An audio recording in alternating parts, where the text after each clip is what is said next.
Okay, let's do the second half of section 5.5. We talked about how to find the z-score. You're welcome to use the formula. Many times, if the number is simple, it's a multiple of a standard deviation above the mean. You can draw a picture like this, and it makes it pretty obvious what the z-score is for certain numbers.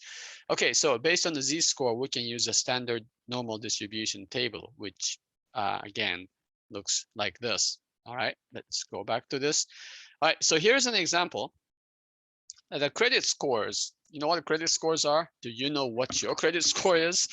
Some people do, because they have been looking at the habit, your habit of paying back your loans or whatever, or rent, or utility bills. Okay, credit score is calculated for you, and credit card the agencies will look at your credit score before they lend you money. But credit card scores are normally distributed with a mean of 705 and a standard deviation of 55.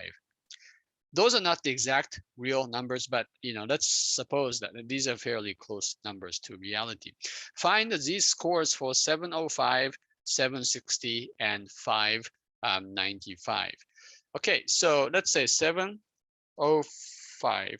For a 705, you can use the formula if you would like. You don't have to, because clearly this is 0, right? And again, that's not a surprise, because the mean number always has the z-score of 0, and that's because it's right in the middle. And another way of saying that is 705 is 0 standard deviations above 705.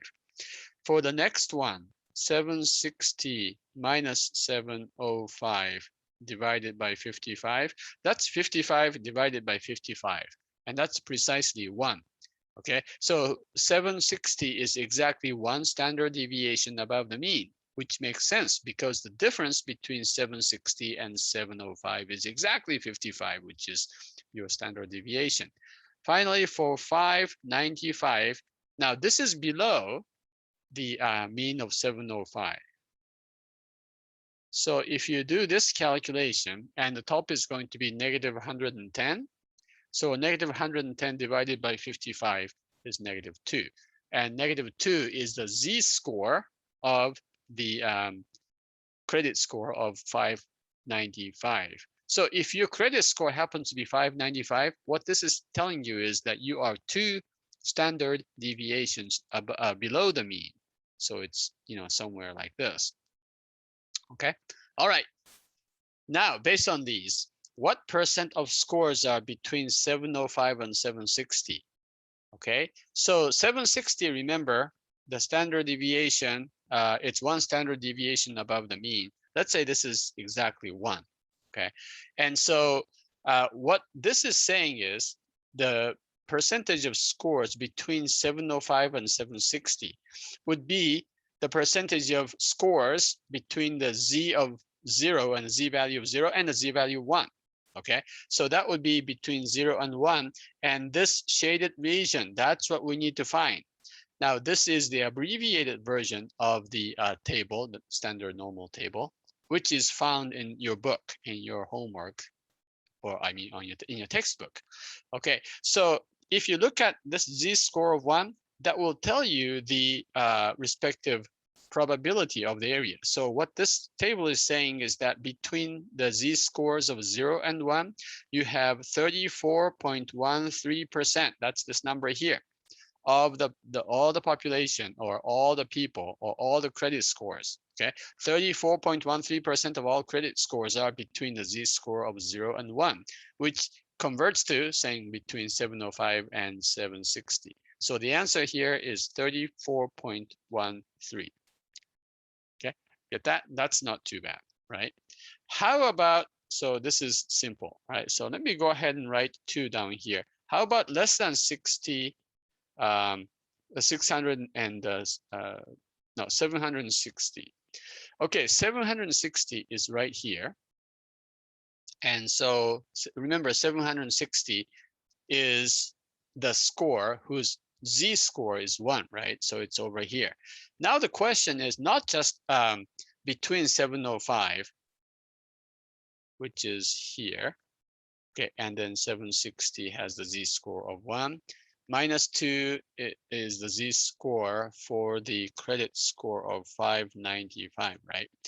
Okay, now because we are asked for this information, what percent of scores are less than 760, we are not only concerned about this region, but this entire region as well, because all of these scores are less than 760.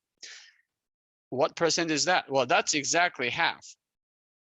So that's 50%. Remember the symmetricity or symmetric nature of bell-shaped curve?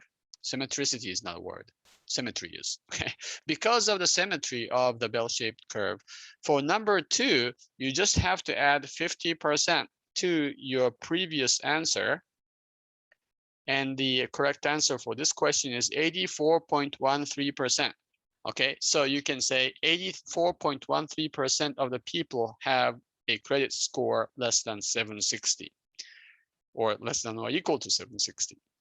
Okay, now you get that, right? It's important for you to understand this. This graph is telling us because one side, one half is 50, and this has 34.13 people. You add up these numbers to find the percentage less than 760. Less than, and you add them up because we are looking for the left-hand side of this number, 760. This number, just forget the decimal part, it's 84, right? 84, at least 84% of the people have a score below 760. If your credit score is 760, this is telling you 84.13%, or okay, at least 84% of the people have scores below you. And so that means 760 is in the or at in the 84th percentile. You heard the term percentile used, right? Especially in terms of like your height and weight, or baby's weight is on, and so many, whatever the percentile is. The percentile is precisely that. The kth percentile is the value or the score such that k% of the data are to the left or below that value. So in this case, 760 is in the 84th percentile. You could also say 760 is the 84th percentile. Or on the, or at the 84th percentile. I don't care what preposition you use here, but this number tells you the percentile for this particular value. Okay, so let's go to part 3, less than 595. All right, this time I'm going to erase something and then do the problem over again. Okay, so for number 3, we are talking about less than 595. 595 was here, 2 standard deviations or 110 points below the average of 705, right? So the z-score was -2, simply because it's 2 standard deviations below the mean of 705. Now the question is, what percentage of people have a credit score less than 595? That's this area. It's this tiny, tiny area, right? You know the answer is not going to be a lot. Okay, very few people, or a small percentage of people, have a score less than 595. Right? Exactly how little is the question. And so for this, and this is a little complicated, but bear with me. Right? This is the area we're looking for, but it is the same area as the right-hand side. If you flip this, because of a symmetry, we are trying to find the area over here. Unfortunately, the table like this doesn't give you this, but you do have the value associated with a z-score of 2. That is 4772. You know what that number is? That's this area that has 47.72%, right? Now you know that this entire half has 50%. Okay, does this tell you, think really hard, it doesn't have to be really hard, but if you have 50% to the right and 47.72% are in this area, or the interval between 0 and 2 on the z score interval, then what percent is here? that would be 50 minus 47.72, and that is 2.28%. Okay, now that's 2.28% over here, but because of the symmetry, you know this part also has 2.28. So here's the way to calculate this. 50% minus this number, 47.72%, which is 2.28%. Now, the most frequently asked question here is why do we add over here and subtract over here? Okay, the reason is because we are looking for this small number here to the left of this. And so you know the one side has 50, but the table, the chart always gives you the number between 0 and that z-score. So in this case, you have to subtract this area, which is 0.4772 from 0.5. Okay, that's how you find it.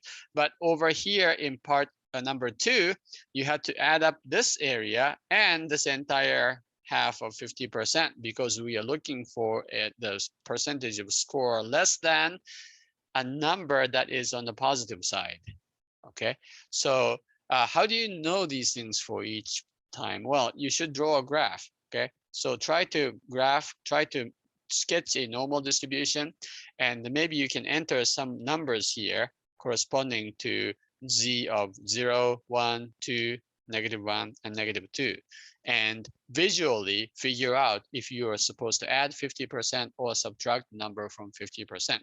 And by the way, you notice here numbers like 4772 for 2, and then 1 is 3413. Those numbers can be seen over here. All right, so for z-score of 1.00, the number was 3413. Okay, so that's the number you saw in number 1 and in number 2. For number 3 of the problem which we just did, you had to look for the z-score of -2. Well, there is no such thing because of the symmetry. You can look for positive 2.0, and here is the score of 2.00. Now this is for 2.0. Okay, so the second decimal point, you have to go across this table. So this will be for 1.01, 1.02, 1.03, and so on. This is the percentage of the scores between 0 and 1.41, right? This will be for 1.64 and so on. But for 2.00, you use this number, which is the number we saw a few seconds ago, 0.4772. All right. Technically speaking, this is what's going on. This is where the z-score is 0. That's the mean. Z-score of 2. Okay. This area includes 47.72% of all data values if the data are normally distributed. Okay. So that's how you use this table. We'll have to use this table in the last exercise. So let's take a look.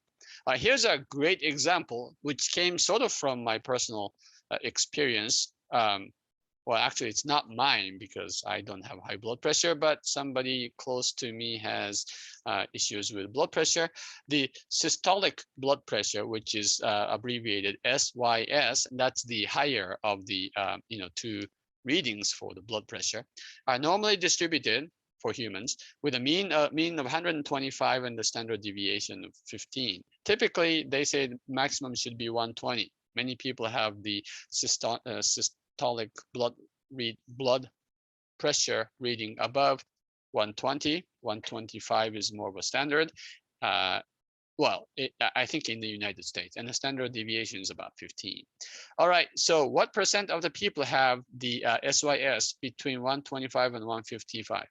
Okay, so you may not know where to start in problems like this. Okay, I think everybody should draw a picture like this, maybe a little higher here, so you can put the numbers. It's not a great picture. It's not very symmetric. In fact, okay, let me do this again because I like it more precise. Okay, still not perfect, but that's okay. In this situation, we have 125 in the middle here. This is the value, but of course the z-score is 0, right? The second level here, second row, I will have the z-score. Now, if the standard deviation is 15, this is what I do. Just add 15 to this number. What's 15 plus 125? That's 140. Okay, this is where the z-score is 1, because that's one standard deviation above the mean. Next one, add 15 to that, and that's 155, right? So 155 has the z-score of 2. Okay, now subtract 15, and this will be 110. And so that would be corresponding to the z-score of -1 and so on, right? And maybe that's enough. You can subtract another 15 here. Oops, that's positive 95. Nobody has a negative blood pressure. And so that's, -2 is the z-score for the reading of 95 and so on. What percent of the people have the SYS between 125 and 155? That's here, okay? That's within 2 standard deviations, okay? So the z-score, okay, so the 125 to 155 has the z-score, z-scores of 0 to 2. Okay, so those are the z-scores corresponding to this. Now, if you really want to calculate this using the formula, you certainly can. 155 minus 125, that's 30, divided by 15 is 2, right? So that's how you can calculate the z-score. We already knew that because we sort of explored and found out 155 was precisely 2 standard deviations above the mean. All right, so with this given, what is the probability, or what percentage of numbers are between 0 and 2, or between 125 and 155? All you have to do is look for that number under 2.00, which you already knew. This was 47.72%. Okay, so according to this table, the answer is 47.72%. Okay, how are we doing here? Good, right? Okay, how about the next one? All right, so what percent is, what percentile, or what percentile is this level if you have a level of 140? So 140, remember the z-score of 140 was 1.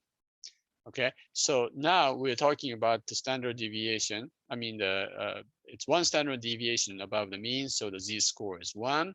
Now you already know this number. If you have to look it up again, you can. 1.00 has the 34.13%. So 34. Remember, this is half of 68. The empirical rule has this and the other side adding up to be 68. So you knew that half of that, about 34% of the data, are within 1 standard, well, between the z-score of 0 and the z-score of 1. So it's 34.13% are here. And remember, they're 50% over here, right? So that means altogether, we have 84.13% below the systolic reading of 140. And therefore, this person with the level of 140 is on the 84th percentile. In other words, 84% of people have the level below 140. Okay, so that will put this person in what, top 16, or about top 16% of the population. Whether it's too dangerous or not, whether this person should be taking a medication to lower the blood pressure level, is up to the doctor. Okay, but the decision for that medication may be depending on this percentile. All right, what percentile is 110? Remember, 110 had the z-score of -1. If you didn't know that, we can go ahead and calculate it this way. The z-score is -1. Okay, so this time, this is the picture. you're talking about the z-score of -1, which is of course on the left-hand side, and the percentile. This time we have to calculate this percent. Okay, now do you know what percent is in here? That's between 0 and -1, which is the same percentile as between 0 and 1, right? So that's 34.13% here. Now in this entire half, the left half, we have 50%. So what percent is in this shaded area between, less than the z-score of -1, which is less than 110. So to calculate this, you have to subtract 34.13 from 50, and the answer turns out to be 15.87. All right, so 15.87% are in this area below the systolic level of 110. So the percentile that the level of 110 is at is 15th percentile. You don't have to round up or down on this one. Just ignore this last part. Okay, that's how the percentile works. So you could say that this person with the systolic blood pressure level of 110 is at the 15th percentile. Okay. Usually a lower blood pressure is less dangerous. So this person is quite healthy, I believe. 15th percentile is a good thing in this situation. Okay, now sometimes you may have to use a more comprehensive table, which is the one I was showing you. It's this, if the z-score is not like 1.00 or 2.00. But anyway, let's go ahead and use this for the one last question. This is the cholesterol level question. This is the one that I had some issues with. My cholesterol level tends to be high. Okay, let's say the cholesterol levels of human are normally distributed with the mean of 178. And this is the total cholesterol. I mean, there are like 3 or 4 different cholesterol levels for each person. We're talking about HDL or LDL or the combination thereof, whatever. But let's assume that this is the combined cholesterol, the total cholesterol level, 178. Standard deviation of 41. Now, if you add 41 to this, you get 229. Sorry, 219. And that would be 219. That's this plus that, right? 292, 219. And 219 has the z-score of 1. Get that? So, this is what I'd like to start with. But unfortunately, in this situation, the question has to do with 200. That's somewhere here. So let's go ahead and calculate the z-score for 200. This is the first time this number is not very nice, but sometimes, numbers are just not nice. The z-score is positive because 200 is above the mean. The question is, how many standard deviations above the mean 200 is? Okay, so if you calculate this, the top is going to be 22. 22 divided by 41, it's 0.54. Okay, so the value, this is where 200 is. And the z-score happens to be 0.54, meaning that 200 is a score that is 0.54 standard deviation above the mean of 178. Okay, but because z-value standardizes our normal distribution, now we can use this number to look in the table. Remember 0.54. Where is 0.54? You go to the line of 0.5 and go to find 0.04. So this is the number or the percentage under the z-score of 0.54. 2054. Get that? 2054. So what this is saying is this. Okay, between 0 and 0.54, you have, now I can't remember the number, 20.54. So 20.54% of the all the people belong to the z-score of between 0 and 0.54, or in normal language, the people whose the cholesterol level is between 178 and 200. But the question is, what percent of the people have a level over 200, right? So now we have to worry about this part. So this part is 50 minus 20.54, and that's 29.46%. Okay, so this is the number of, or the percentage of people with a cholesterol level higher than 200. Okay, so you're in the top 30%, or actually I was in top 30%. I probably still am. And so let me go ahead and write down what I just said based on what we just discovered. Okay, so we have just found, what do we find according to the normal distribution of the human cholesterol level? It says 178 has a z-score of 0.54. The normal table shows that you have 20.54%, right? So you subtract it, and the answer is 29.47% of all people have cholesterol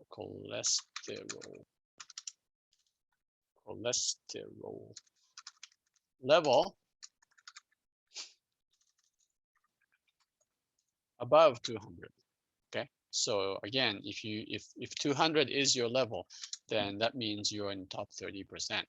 And so that's how we can use statistics. And this is how, you know, how many decisions are made, including medication, including whether you can get a lease on your house or apartment, or a mortgage on your house. Sometimes your application gets turned down because your credit is not so good. And that's based on this kind of a relative scale, which is based on the normal distribution.